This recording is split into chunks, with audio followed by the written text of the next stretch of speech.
And my second guest, George Lowe of the NDC, has joined us. George, good morning. Good morning. And thanks so much for making it. All right. Before you joined us, we had been talking about the president call that we want to build a Ghana beyond aid.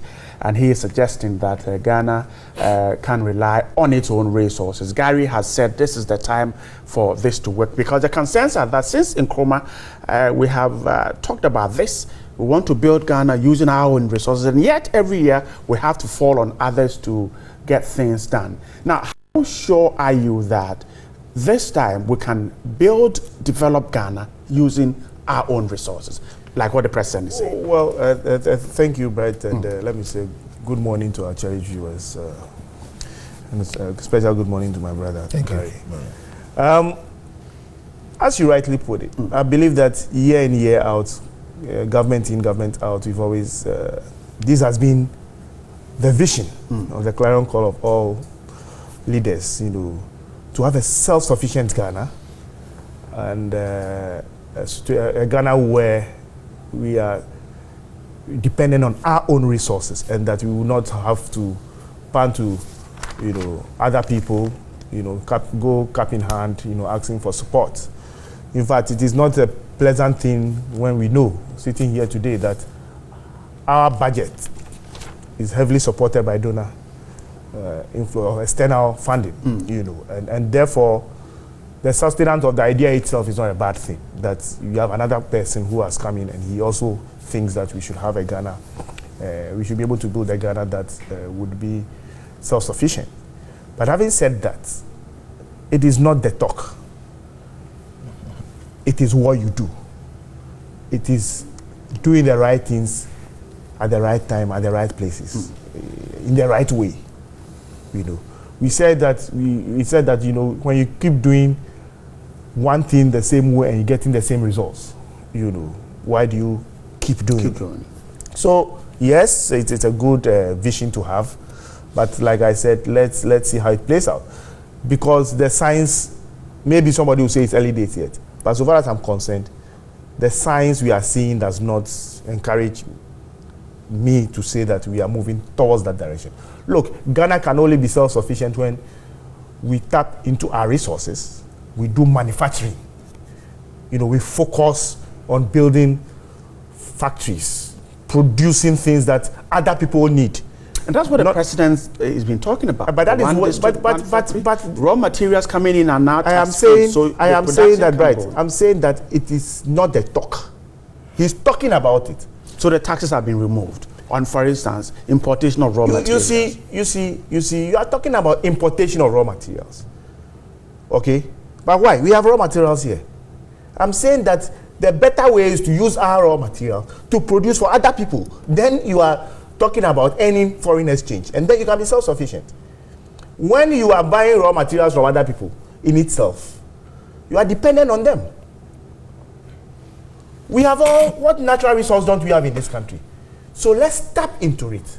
Let's be seen to be tapping into it. Let's be seen to be using our natural resources. Put in a sugar factory and you know that sugar cane is produced in this country. Put in a citrus fruit processing factory, because citrus is produced here in Ghana. Those are the things we should be doing. So the one district, one factory is the key. I am saying that, call it what you want, but that has always been in the pipeline. It may not have been somebody's policy, but I'm sure that gradually we are putting blocks together to get to the same destination. But I'm saying that let's focus locally. Okay? Let's act locally, and then we can benefit globally. Question is, when people talk about one factory, one district, one this, one that, I laugh. The question I ask myself is that, is it enough to just talk about it? One. Two, is it enough to just want to put a factory anywhere? Look, we have a situation where they said that in the Volta region, I know for a better word, fraudulently, they said they started a factory because the people said they have started their own Kente factory in the Kente, the factory. Controversy that came with the regional minister's pronouncement that at the beginning of the one district, one factory, and the people, the locals came back and said, no, we have kickstarted our project already, don't come and claim it for us. But the point I'm making is that, so if it's a Kente factory you're talking about, why? Bonre and Agotime has been there for 250 years. Is it an industry that we have tapped into? Today, we've gone around, talk. Even the Chinese have taken our kente and they are producing it for us in their own way and bringing it down here. Some of the policies may sound nice, but are they good? Well, I keep asking the question. So you say, for instance, that free spare parts. What is a spare part? If I go to America and I buy a Camry and I aggregate it and I put it in a ship and come, and I tell you they are spare parts, will you doubt it? Then somebody who brings a full car. That is your point. What point are you making? The point I'm making is that, you see, we don't just talk. Let the operationalization demonstrate to us that we are serious. I'm saying that for now, we expect that even when it comes to spare parts, a definition of what constitutes spare parts should be in the public domain. You see, and look, some of these things we are saying that we are doing, what is the impact of those on the economy? Okay, so spare parts, transport fares get reduced because... but private fares have just gone up. They've just gone up. So I'm telling you that, you see, we need to think through this. There should be a value chain. One should affect the other, and then it should be holistic in approach. We don't come and do tick here and then make people and tell people that yes, we said we'll do this and we have done it. Whether it will go to the benefit of everybody or not, we don't care. So we are sitting somewhere, we are saying that we are reducing taxes for KIA, when we know that in truth there is no tax on KIA. The taxes that you sent to Parliament to be reviewed, did you send the KIA tax also to be reviewed? Why didn't you send it? Because you know you lied to Ghanaians when you said that you were, because you didn't have the power even to do it. That is the kind of thing I'm talking about. That is not just the talk. For finance minister to go and read the budget, well, he understands English, so he can read. But what are we seeing? Is it the results that we expected results? Like I keep saying, people will say it's early days yet. Fine. But I don't see the manifestation of what we are doing. But it's an economic matter. Okay. Maybe, just maybe, I don't know which model they are practicing. But for me, the little economics that I know, even if it's an expansionary economy that they seek to bring on board, it's not reflecting. Right. All right. George, you were grateful. Gary, come in. A little reaction. You see, my brother sits here and then talks about the KIA taxes and blah, blah, blah. Is it a case that they were paying some form of toll or whatever it is? Okay. Relax. Is it a case that they were paying? Okay, so they were they or they were not? Was a levy? Of course, they were paying some levy by district local authorities. And is it a case that thing has been removed? It cannot be removed by the finance minister. The Parliament here can't do that. I'm saying that it cannot be removed by the finance minister. It cannot be removed by the only people who have the right over that are the district assemblies. Oh, please. The district assemblies have not passed. So Gary, the fact is that the taxes that were taken to Parliament, the taxes that were taken to Parliament to be removed did not include the KIA levy. It didn't. That's a fact. Yes. All right. So Gary, let's go. You say, Bright, let's be clear here on some of these matters. My brother is a lawyer, I'm a lawyer. Yes, of course. The bottom line is that they were paying some form of a charge. Which central government says that charge should no longer exist. No. We have, please, can I make my point? I'm saying that I was quiet listening to you. But I'm saying that let's not George, I'll bring you in. See, I was quiet listening to you. George, I'll bring you in. Gary, please go. I have to listen to you. Yes, please our go. audience can know that you have a coherent discussion. So you stop interrupting me. Please go. Now, if somebody is paying some of a charge, all right, or some of a levy, the central government says that pain, I want to alleviate it from you. And there was a spontaneous happiness, the whole nation. KIAs all over the place were saying, look, they are happy. They say you have a problem with it, that we shouldn't do it. No, that's not what he said. No, the bottom line is that you shouldn't. They said the finance minister doesn't have the power to do it. You see, you context that. Look, the budget has been read. The budget has been read. Guy, you don't context that the finance minister cannot remove the local authorities. The local authorities now, don't forget that we are now doing the vetting for the deputy ministers, these are the DCs okay. and the MCs. When they are sworn in, this policy will be implemented. That's it. So It will be implemented. that's exactly what he It will said. be implemented. Now, wait a minute. Oh, take your time. No, why? To this morning you came late. Let me. You came late. Now, number 2. My friend is saying that we should use our local raw materials, blah blah blah blah blah blah. Good. Now, were you in the country when we were told that a Commander sugar factory has been opened, and yet there were no raw materials to even feed the factory in Commander? And as at now, it's a white elephant, as at now. Why? It's a white elephant. Must everything be an elephant? And the bottom line is Must that. everything be an elephant? And the bottom line is that at the time that you were putting out the factory, did you consider the raw material base first? Gary, let's move on. You see, No, Gary, Let's look into the future. Gary, You see, I have you see, made- you see, I have made the If point. that mistake was committed, No, I have made the point. And I'm let's move saying into that the future. That The is vision why- should He's be- suggesting, the yes. vision should be that He's- our raw materials should form the basis of our production. That is his suggestion. That is what I'm saying. very well. But you see, it is not everything that we have here. Pharmaceutical products, some of them are imported. All right? They are imported. And we are saying that all these things is tax-free. If you have a problem with that, that one is up to you. But AGI, they've come out to commend. They are even asking for more. AGI, after commending government, is even asking for more. That's what Oliver Twist said. Yes, we are happy with this one, but please look at this one as well, and also review. Okay, so the bottom line is that whatever government intends to do to make sure that the businesses in this country will flourish, there will be an approach. This will be taken. There will be conscious effort to ensure that private businesses will flourish in this country. That one, so please, Okay. you All right. whatever it is, Right.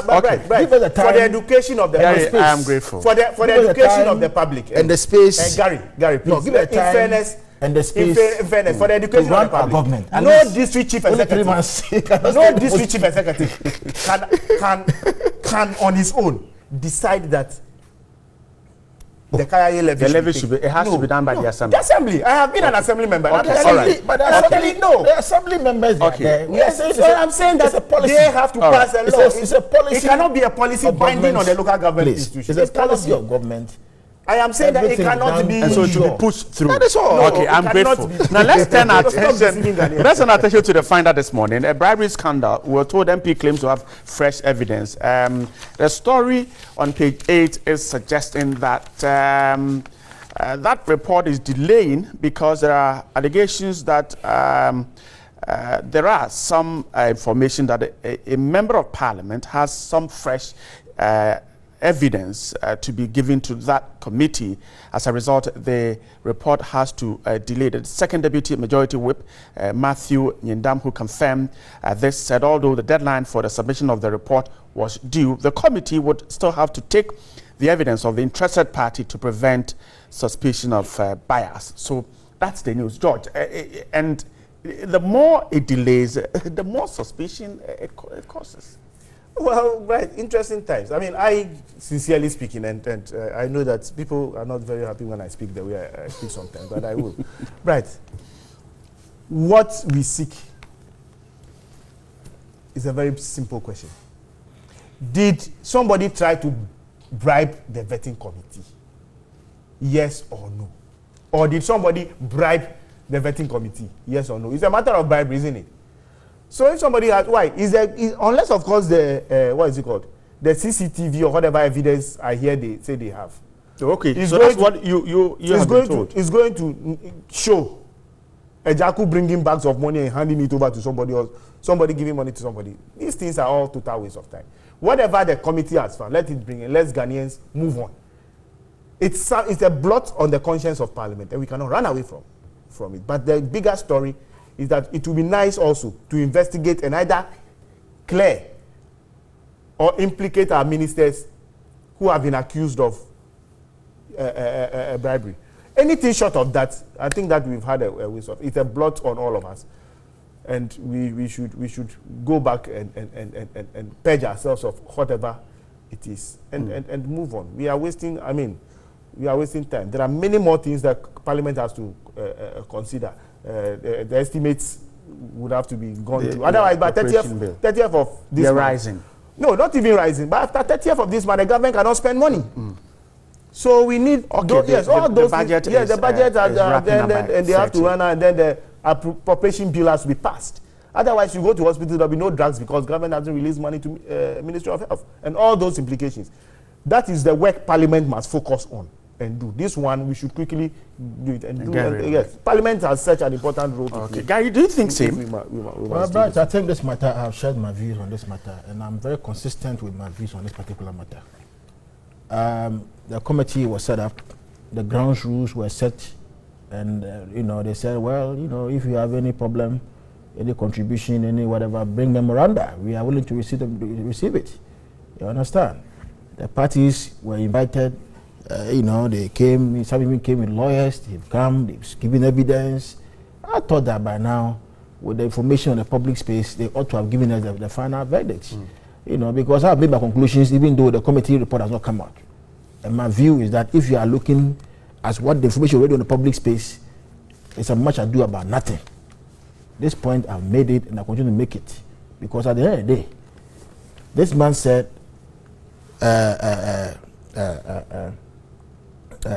person A says, person B is said to have given something to person C, whatever they call it. All is hearsay. No concrete evidence has been laid to build the case. You see, and nobody has been able to tender any document to show a physical interaction with other people, actually exchanging money, and that money to be said to be somebody's money, and all these things. So, I mean, it's a waste of time. It's a waste of time. But I think that for the interests and integrity of Parliament, they thought in their wisdom set up this committee to investigate the matter. That is okay. But for me, I think that this particular committee and this work, those people who will now bring new evidence. The committee has ended its work. The report must now come out. Now you say you have fresh evidence to further delay the report being given to the Ghanaian people. I mean, I don't think it's fair to us as Ghanaians. But if the evidence is key to whatever is being investigated. Yeah, but the evidence is key, and at the time of the hearing, the evidence was available. That evidence was where were you? You see, the evidence, if you say is key, which is material to proving or disproving the case, that evidence was in your bosom, was in your custody at the time of the hearing. Why did you not put the evidence in? Aware that the committee was sitting. Yes, and at the end of the day, they have concluded their work. They were given a time frame to finish and submit its report. You did not tender this, this evidence that you call is key. You see, meanwhile they said, if anybody has information, bring it to us through a memoranda. So what prevented anybody from doing so? And then, having concluded this work, they want to give us the report. You say, I have evidence. What evidence do you have? Is it material? If it's material, what were you doing at the time of the committee's work? Why didn't you give it to the committee? I think some of these things, they say it's politics as usual. But you see, sometimes they must also look at the integrity of Parliament itself. Because its image now is at stake. And we cannot afford to have these things going on. I think that this matter, whoever is at fault in this matter, if it turns out that allegation is false, Parliament must exert the right sanctions to serve as a deterrent. So that in future, if you are coming to make any allegation, you will be very careful and you will make sure that you have the evidence before you make any allegation against somebody. An allegation that will tend to impugn people's dignity and integrity are not matters that you should play with at all. Because you see, as human beings, one thing that you have which can take your dignity away is your integrity. If your integrity is gone, you are finished. You are finished. All right. Grateful. Now, let's stay on with the finder. This story, also from the, quickly, let's do this and then we can wrap up on this. We're told of not very good news last night when there were some rains across some parts of Accra. Scores of people were stranded at the Nkrumah Circle because of floods.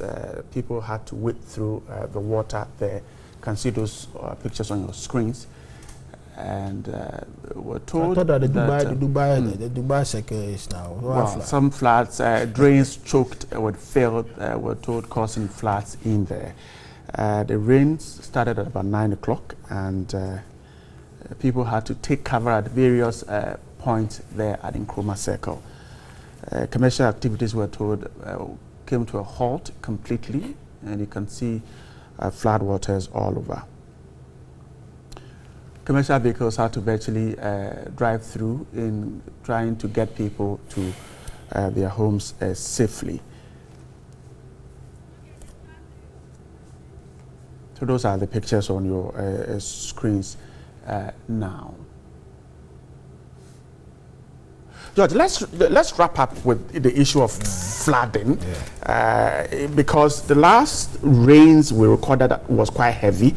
The Minister of Water Resources and Sanitation, Housing, came out and said that Accra needs about $700 million to fix its flooding challenge. The question is money the key to stopping flooding? Well, I think that the money, when it does come in, will help, but it won't stop the flooding. Until and unless we change our attitudes. It is attitudinal. Why would there be flood anyway? Because gutters are choked. Because water cannot find the normal path that needs to be cut. So it will find its own way. And that is what happens. We can put in $3 trillion to build a drain. If we are throwing garbage, very soon we'll start throwing dilapidated vehicles and things into gutters. They will block the gutters. And when they block the gutters, water will find its level. So it is not simply a matter of let's put in money there. Someone surprised that the Nkrumah interchange is flooding at this time. Yes, because like I said, we haven't changed. We haven't changed the attitude. You go there, and in fact, yesterday there was a story, I don't know if it was your network that carried, the story about the beach where there were so many plastic bottles. Yeah. To the extent that it has virtually, you couldn't use that part of the beach as a result of that. Why should it be? Where are the plastic bottles coming from? It's because we keep drinking and throwing all the way upstream. And they all come. And the circle gutter travels from very far. So people are throwing all sorts of things along the way. Nobody cares. But people move from their houses and just throw garbage into the gutter. We don't seem to get anything right in this country. And for me, it's worrying.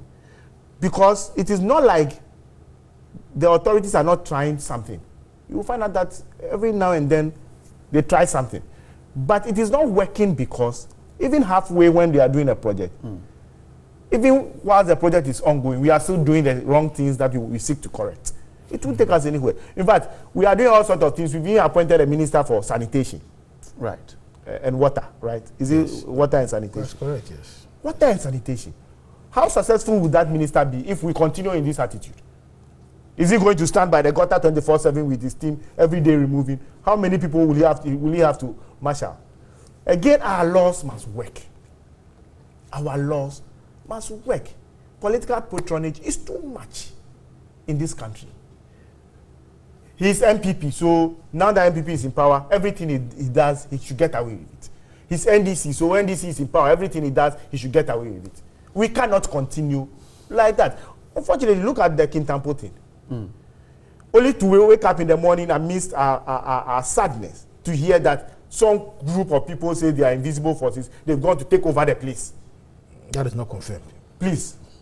That is not confirmed. It's confirmed. That is not confirmed. No. That they've taken over the place. That is not confirmed. It's being investigated. So take your time. What do you do? How can things like that happen? The news is that the invisible forces have taken over the place. But I think Gary's concern is whether the persons there are indeed invisible forces. Who are invisible forces? Who are invisible forces? We have to investigate it. No, who are invisible forces? We have to investigate all these things. A chief from that community is so are you saying the chief word? Look, the chief is the district.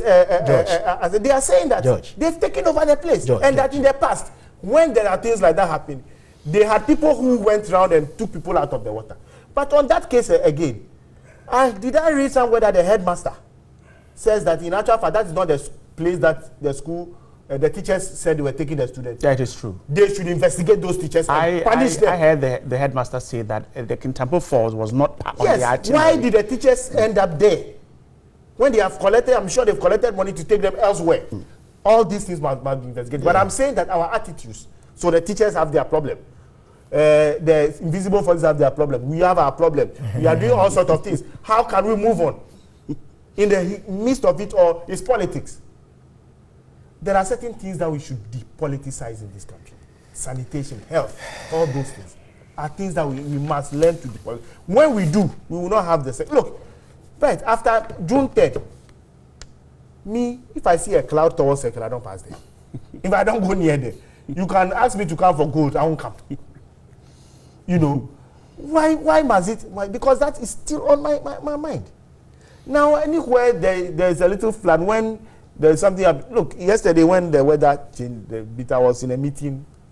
My wife started calling, hey, the weather is changing, you know, where are you? Come home. Why must we go through all that? Why can't it rain in this beautiful country like it used to do many years ago when as children we used to be in our pants and dance, and in my village ice cubes used to fall from the skies and things like that. Why can't we have our children have the same experience? By our acts, by our actions, everything. Look at where we are sending this country. Okay, Gary, so money and attitudes, we need to box the two in dealing with the problem of flooding in Accra. I think we need both. Like my brother rightly said, except they say that his issue on emergency forces is factually incorrect. But the issue about the flooding matter he put out there, I think by and large I agree with this with him. Because you see, you find people correctly, as he rightly put it. You know, even channel their waste. Their waste into open drains. You find people throwing garbage when it starts raining. You find people dropping plastic bottles anywhere. And the question you ask yourself that where would these materials end up? They must end up somewhere. Where would they end up? So when your attitude is such that, well, you will just not at least conform to certain basic, societal hygiene, then you create a bigger problem for all of us. Now, on also the local assemblies and also even the contractors, I keep asking myself questions. Why always open drains?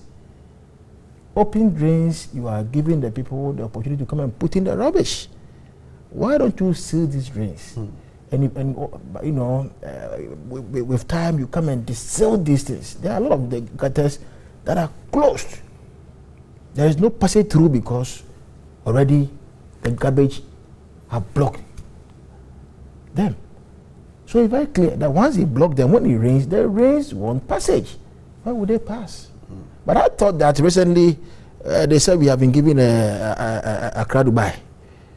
And Accra Dubai. But that's not a drain. Accra Dubai. It's not a drain. No, Accra Dubai. I'm saying that Accra Dubai is not a drain. No, you see, Accra Dubai was not a drain to give it a flyover. Right. Wait a minute. East traffic, and also give us underground, passage of water. But it's there. So it simply means that the Accra Dubai was not well constructed. No.